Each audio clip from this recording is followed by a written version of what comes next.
আজকে আমাদের আলোচনার বিষয় হচ্ছে পুরুলিয়া জেলা। আগের দিনে আমি নদিয়া জেলা সম্পর্কে আলোচনা করেছি। তো কি বলা হচ্ছে এখানে, পুরুলিয়া জেলা সদর কোথায়? সদর দপ্তর হচ্ছে পুরুলিয়া। পুরুলিয়া জেলা কোন প্রশাসনিক বিভাগের অন্তর্গত যদি জিজ্ঞাসা করে আমরা বলবো মেদিনীপুর। মেদিনীপুর বিভাগের মধ্যে মোট কয়টি জেলা আছে এবং কি কি? মোট 5টি জেলা রয়েছে। সেগুলো কি কি? পূর্ব মেদিনীপুর, পশ্চিম মেদিনীপুর, ঝাড়গ্রাম, বাঁকুড়া এবং পুরুলিয়া। তো তারপর যদি আমাদের জিজ্ঞাসা করে এদের হেডকোয়ার্টার কি এই জেলাগুলি, তো পূর্ব মেদিনীপুর যে জেলাটি রয়েছে তার হেডকোয়ার্টার হচ্ছে তমলুক, পশ্চিম মেদিনীপুরে মেদিনীপুর, ঝাড়গ্রাম, বাঁকুড়া, পুরুলিয়া। এই যে ঝাড়গ্রাম, এই আমাদের তো 23টি জেলা রয়েছে, তার মধ্যে ঝাড়গ্রাম হচ্ছে 22 নম্বর জেলা, অর্থাৎ 22 নম্বর স্থানে রয়েছে ঝাড়গ্রাম। তাহলে 23 নম্বর জেলা কোনটি? 23 নম্বর জেলা হচ্ছে বর্ধমান। পশ্চিম বর্ধমানকে আমরা বলবো নতুন জেলা বা 23 নম্বর জেলা। তারপর যদি জিজ্ঞাসা করে যে পুরুলিয়া জেলার উত্তর, দক্ষিণ, পূর্ব, পশ্চিমে কোন জেলাগুলি রয়েছে, তাহলে আমরা কি বলবো? অবশ্যই এক্ষেত্রে আমরা ম্যাপের সাহায্য নেব। তো ম্যাপ দেখে আমরা বলতেই পারি যে উত্তর, পশ্চিম ও দক্ষিণে রয়েছে ঝাড়খণ্ড রাজ্য বা ঝাড়খণ্ড রাজ্যটি রয়েছে। উত্তর পূর্ব দিকে রয়েছে পূর্ব বর্ধমান জেলা, পশ্চিম বর্ধমান জেলা রয়েছে, এবং তারপর পূর্বে রয়েছে বাঁকুড়া জেলা এবং দক্ষিণ পূর্বে রয়েছে ঝাড়গ্রাম জেলাটি। পুরুলিয়া জেলার পূর্ব নাম কী ছিল? তো পুরুলিয়া জেলার পূর্ব নাম ছিল মানভূম। পুরুলিয়া জেলা কত সালে আনুষ্ঠানিকভাবে গঠিত হয়? তো 1 নভেম্বর 1956 সালে এই জেলাটি গঠিত হয়। যদি জিজ্ঞাসা করা হয় কিভাবে গঠিত হয়েছিল, তো ভাষাভিত্তিক রাজ্য হিসাবে পুনর্গঠন করা হয়েছে এই জেলাটিকে, অর্থাৎ পুরুলিয়া জেলাটিকে। তো আগে কোত্থেকে এটাকে অংশ থেকে ভাগ করা হয়েছে জিজ্ঞাসা করে, তো এটা কিন্তু বিহারের একটা জায়গা ছিল মানভূম বলে। তো বিহার তো আমরা জানি হিন্দিভাষীর একটা রাজ্য, সেখান থেকে কি করা হয়েছে, মানভূম অঞ্চলে যে সমস্ত মানুষ বসবাস করতো সেখানকার মানুষরা বাংলা ভাষায় কথা বলতো।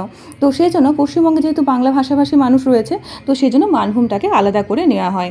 তো সেটাই বলা হচ্ছে এখানে যে ভাষাভিত্তিক রাজ্য পুনর্গঠন আইনের মাধ্যমে মানভূম জেলার ভাষাভাষী অংশ নিয়ে এই জেলা তৈরি হয়। বিহারের মানভূম জেলা বিভক্ত হয়ে নতুন জেলাটি পশ্চিমবঙ্গের সাথে যুক্ত হচ্ছে। বাংলা ভাষার মর্যাদা রক্ষা করার জন্য ছিল এই লড়াইটি। 1956 সালে ভারত সরকার মানভূম জেলা ভেঙে পশ্চিমবঙ্গ রাজ্যের সঙ্গে একটা নতুন জেলা হিসেবে যুক্ত করে, সেটির নাম হচ্ছে পুরুলিয়া। তারপর বলা হচ্ছে যে মানভূমে ভাষা আন্দোলন কত সালে শুরু হয়েছে, তো সেটা হচ্ছে 1912 সালে শুরু হয়েছে। 1948 সাল থেকে 56 সাল পর্যন্ত এই সালের মধ্যে ভাষা আন্দোলন তীব্রভাবে ছড়িয়ে পড়ে মানভূমের বাঙালিদের মধ্যে। তো মানভূমের এই ভাষা আন্দোলন পৃথিবীতে ঘটা দীর্ঘতম ভাষা আন্দোলনের মধ্যে পড়ছে। তো আমরা তো জানি যে অন্ধ্রপ্রদেশও ভাষা আন্দোলন শুরু হয়েছিল।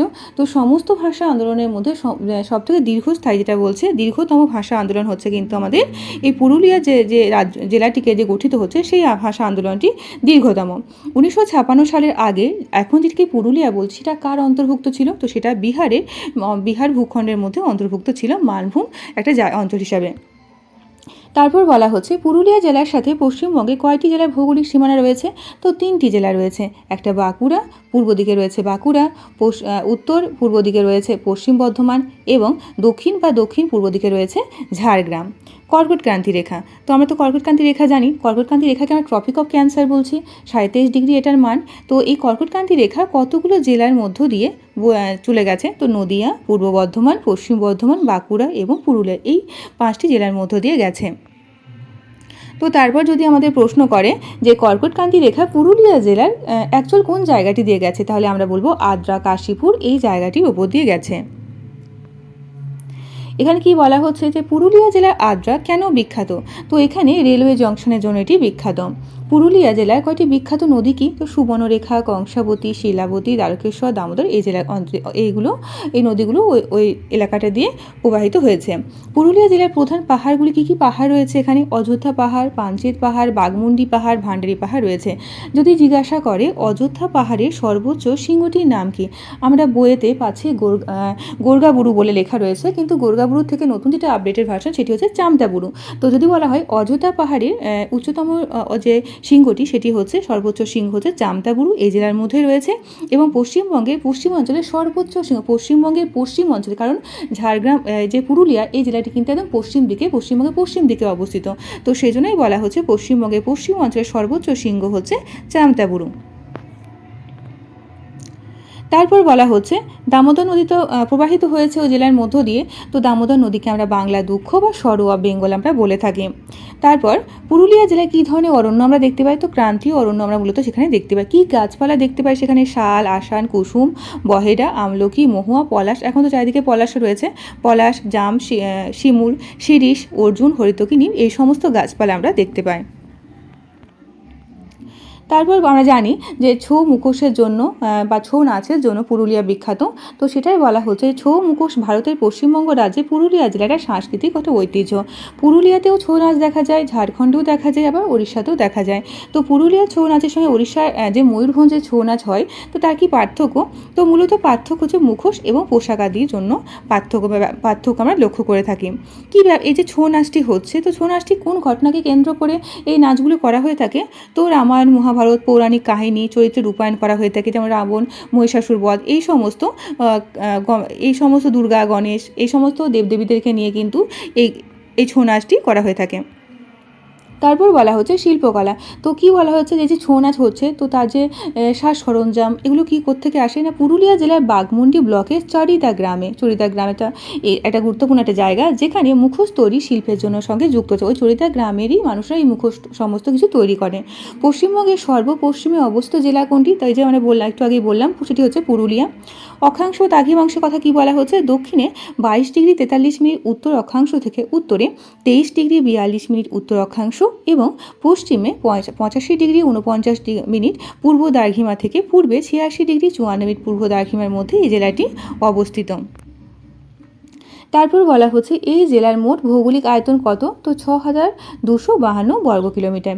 পুরুলিয়া জেলার মধ্যে কী কী দর্শনীয় স্থান রয়েছে? অযোধ্যা পাহাড়, মুরগুমা বাঁধ বা মুরাডি বাঁধ, বরন্তী গ্রাম যেখানে বরন্তী লেক রয়েছে, গড়পঞ্চকোট, জয়চণ্ডী পাহাড়, তুর্গা, বামনি, এই সমস্ত জলপ্রপাতগুলি রয়েছে। ছৌ মুখোশ, এই সমস্ত শিল্পে ছৌ মুখোশের জন্য চরিদা গ্রাম যে বিখ্যাত, সেটাও কিন্তু দর্শনীয় একটা স্থানের মধ্যে পড়ছে। তারপর বলা হচ্ছে যে পুরুলিয়া জেলার কোন জিনিসটি জিআই ট্যাগ পেয়েছে? তাহলে এটা ছৌ মুখোশের জন্য কিন্তু জিআই ট্যাগ পেয়েছে। জিআই ট্যাগ কত বছর বৈধ থাকে বা কত বছর পর পর এটাকে রিনিউ করতে হয়? তাহলে আমরা বলবো 10 বছর। জিআই ট্যাগের পূর্ণ রূপ কি? Geographical indication. জিআইয়ের বাংলা কি? তো ভৌগোলিক নির্দেশক, এই জাতীয় কিছু একটা বোঝাচ্ছে। তারপর কতগুলো লোকসভা কেন্দ্র রয়েছে? তো পুরুলিয়া, বাঁকুড়া, ঝাড়গ্রাম, এটি ব্লক রয়েছে কয়টি? 20টি। কতগুলি গ্রাম পঞ্চায়েত রয়েছে? 170টি গ্রাম পঞ্চায়েত রয়েছে। 4টি মহকুমা রয়েছে, পুরুলিয়া সদর, রঘুনাথপুর, মানবাজার এবং ঝালদা। কতগুলি থানা রয়েছে? 26টি থানা রয়েছে। পুরুলিয়া জেলার জলবায়ু কেমন? চরম ভাবাপন্ন, অর্থাৎ গ্রীষ্মে প্রচণ্ড গরম এবং শীতে প্রচণ্ড ঠান্ডা। গ্রীষ্মকালে অত্যন্ত গরম, 40° উপর উঠে যায়, আবার শীতকালে শুষ্ক ঠান্ডা 10°C এরকম তাপমাত্রা থাকে। কতগুলি বিধানসভা কেন্দ্র রয়েছে? 9টি বিধানসভা কেন্দ্র রয়েছে। তারপর বলা হচ্ছে কংসাবতী বা কাঁসাই পুরুলিয়া জেলার প্রধান নদী। পুরুলিয়া জেলার প্রধান নদী হচ্ছে কংসাবতী বা কাঁসাই। এখানে কি রয়েছে? পুরুলিয়া জেলায় জলপ্রপাত রয়েছে। কি জলপ্রপাত রয়েছে? তুর্গা জলপ্রপাত রয়েছে এবং আরেকটা জলপ্রপাত রয়েছে, সেটি হচ্ছে বামনি জলপ্রপাত। যদি জিজ্ঞাসা করে আমাদেরকে যে জলপ্রপাত কাকে বলে, তাহলে আমরা কি বলবো? যে যখন কোনো নদী বা জলধারা উপর থেকে খাড়াভাবে একদম পড়ছে, তখন তাকে আমরা বলবো জলপ্রপাত, এবং তার ঢালটা যদি খুব বেশি হয়, খাড়া ঢালটা, তাহলে তাকে আমরা বলবো জলপ্রপাত, এবং ঢালটা যদি কম হয় তাহলে তাকে আমরা বলবো ঝর্ণা। তো ঝর্ণার সাথে জলপ্রপাতের এটাই পার্থক্য। টুসু উৎসব আমরা দেখে থাকি, পুরুলিয়াতে আরও অন্যান্য জেলার মধ্যেও রয়েছে। এই উৎসবটি কখন পালন করা হয়? টুসু উৎসবটি না পৌষ মাসের শেষ দিনে, অর্থাৎ মকর সংক্রান্তিতে এই উৎসবটি পালন করা হয়ে থাকে। তারপর বলা হচ্ছে যে এই জেলাটি মূলত ছোটনাগপুর মালভূমির অন্তর্গত। তো ছোটনাগপুর মালভূমি এর মধ্যে কী কী পড়ছে? ছোটনাগপুর মালভূমির মধ্যে পুরুলিয়া পড়ছে, তারপর বাঁকুড়া, বীরভূম, এই সমস্ত জায়গাগুলি কিন্তু পড়ছে। তো মালভূমি অর্থাৎ যেখানে, মালভূমি কাকে বলবো? যেখানে সমান নয়, যে ভূমিটা একটু উঁচু নিচু থাকবে। তো মালভূমি যদি সংজ্ঞা দিতে বলে তাহলে আমরা কি, যে একদম সি লেভেল থেকে বা সমুদ্রপৃষ্ঠ থেকে একদম 300 থেকে 600 মিটার যদি উপরে হয়, তাহলে তাকে আমরা বলবো মালভূমি। মালভূমিকে ইংরেজিতে বলা হয় প্লেটু। এই বানানটাও একটু আমরা দেখে যাব। তারপর বলা হচ্ছে যে এই পুরুলিয়া জেলায় কিছু বিখ্যাত কলেজ রয়েছে, বিশ্ববিদ্যালয় রয়েছে। তো আমরা সিধু কানহা বিশ্ববিদ্যালয় আমরা নাম শুনেছি, সেটি রয়েছে এই পুরুলিয়া জেলার মধ্যে। তারপর কি বলা হচ্ছে যে কি আর কি রয়েছে এখানে? নিস্তারিণী কলেজ রয়েছে, সীতাকুণ্ড রয়েছে, যেটা পশ্চিমবঙ্গের পুরুলিয়া জেলার বাঘমুন্ডি ব্লকে অযোধ্যা গ্রামে পঞ্চায়েতের অধীনে বাগন্দি গ্রামে অবস্থিত। আর সীতাকুণ্ড এই জায়গাটি রয়েছে বাগন্দি গ্রামে। তারপর বলা হচ্ছে রঘুনাথপুর থার্মাল পাওয়ার স্টেশন রয়েছে পশ্চিমবঙ্গের পুরুলিয়া জেলার মধ্যে, যা দামোদর ভ্যালি কর্পোরেশনের একটা অন্যতম প্রধান কয়লা ভিত্তিক বিদ্যুৎ কেন্দ্র। পুরুলিয়া জেলার বিখ্যাত ছৌ নাচের মুখোশ তৈরি করার জন্য কোন গ্রামটি পরিচিত, সেটি হচ্ছে চারিদা গ্রাম। পুরুলিয়া জেলা মূলত কী পাওয়া যায়, সেখানে কী কী মিনারেলস আমরা পেয়ে থাকি, মাইকা বা অভ্র পেয়ে থাকি, এটার জন্য বিখ্যাত। এছাড়াও কিন্তু আমরা কিছু বিটুমিনাস জাতীয় কয়লা পেয়ে থাকি, তার পাশাপাশি লাইমস্টোন পেয়ে থাকি আমরা। তারপর কি বলা হচ্ছে, এই যে টুসু নাচ বা ঝুমুর নাচের কথা এখানে বলা হচ্ছে, তো ঝুমুর নাচ আমরা কিন্তু পুরুলিয়া, বাঁকুড়া, মেদিনীপুরে আদিবাসী শ্রমজীবী মানুষদের প্রেম এবং বিদ্রোহের সুর এই লোকসঙ্গীতের মাধ্যমে ঝুমুর নাচটি কিন্তু প্রকাশিত হয়, সেটা বলা হচ্ছে।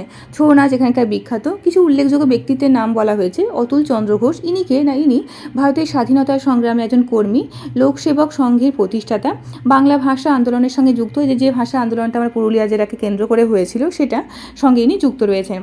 তার পাশাপাশি আরেকজন কে রয়েছে, লাবণ্যপ্রভা ঘোষ, ইনি গান্ধীবাদী স্বাধীনতা সংগ্রামী ভাষা আন্দোলনের একজন নেত্রী। তারপর রয়েছে নিবারণ চন্দ্র দাশগুপ্ত, ভাবিনী মাহাতো, যিনি বাংলা ভাষা আন্দোলনের সঙ্গে যুক্ত রয়েছেন। বাসন্তী দেবী, ইনি ছিলেন বাংলার একজন বিশিষ্ট ভারতীয় স্বাধীনতা সংগ্রামী একজন, তার পাশাপাশি সমাজ সংস্কারকও। ঋষি নিবারণ চন্দ্র দাশগুপ্ত, যার কথা বললাম, যিনি একজন উল্লেখযোগ্য ব্যক্তি এই পুরুলিয়া জেলার জন্য, তো তিনি কে ছিলেন, তিনি ছিলেন একজন ভারতীয় বাঙালি স্বাধীনতা কর্মী। ইনি কী নামে পরিচিত, যদি জিজ্ঞাসা করে আমাদের নিবারণ চন্দ্র দাশগুপ্ত কী নামে পরিচিত, তাকে মানভূমের গান্ধী বলা হয়ে থাকে। পুরুলিয়া জেলার বর্তমান জেলা শাসকের নাম কি, তো যেটা আমি জানতে পেরেছি, তো সেটা হচ্ছে সুধীর কান্থাম। তারপর পুরুলিয়া জেলার জেলা পরিষদের নাম কি, তো পুরুলিয়া জেলা পরিষদের সভাধিপতির নাম হচ্ছে শুভশ্রী মাহাতো। অবশ্যই এগুলো যখন ইন্টারভিউ দিতে যাবে, কারেন্ট যে ডেটাটা রয়েছে সেটা অবশ্যই দেখে যাবে। আর অবশ্যই যদি কোনো ভুল ইনফরমেশন দিয়ে থাকে, অবশ্যই আমাকে নক করবে, তাহলে আমি অন্যদেরকেও সঠিক তথ্যটি আমি দিতে পারবো। ধন্যবাদ।